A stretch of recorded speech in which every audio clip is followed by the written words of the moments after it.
Şu desizlə çıxarlar kazana soms yapacak edim. Videonu axırınadan görsezlə ne ola boğanını görəslə. Bundan 15-20 yıl burun tandıra soms yapıp görədim. Lakin doğrusu şu 32 yaşıma girip kazana soms yapıp görməvədim. Hamirini karıb, katlap, xaladenikə koyup gitmədim. Gəldimdən, icanlam zöttümdən 9 dana somsa tayarladım. Videodakı diyeti büküp aldım. Üstüne tuxumam sürttüm. Kazanlı gazda kızır koyuverdim.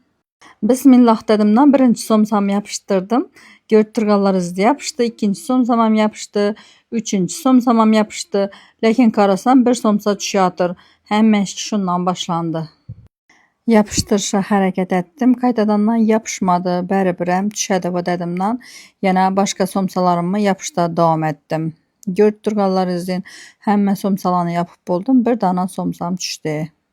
Kapkakını basırıp pişirişe verdim. Şöründe kıskaça reklama. Bizlere nohudi huylarımızı çisti orijinal Dubayı 300 min somdan padarginalı 100 min somdan gegen dükkanımızda ba bemalal geleveresle. Kana somsalarım pişmep mekendep kazanlansam yine ikisi akıptı. Dım keyfiyetim düştü. Bu safar doğrusu bir iki kemçiliklerim oldu. Lakin Xudağa şükür kalan 6'sı yaxşı çıktı.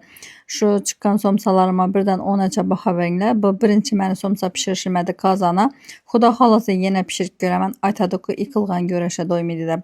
Bizlərə buna bu köşədən çıxmasın.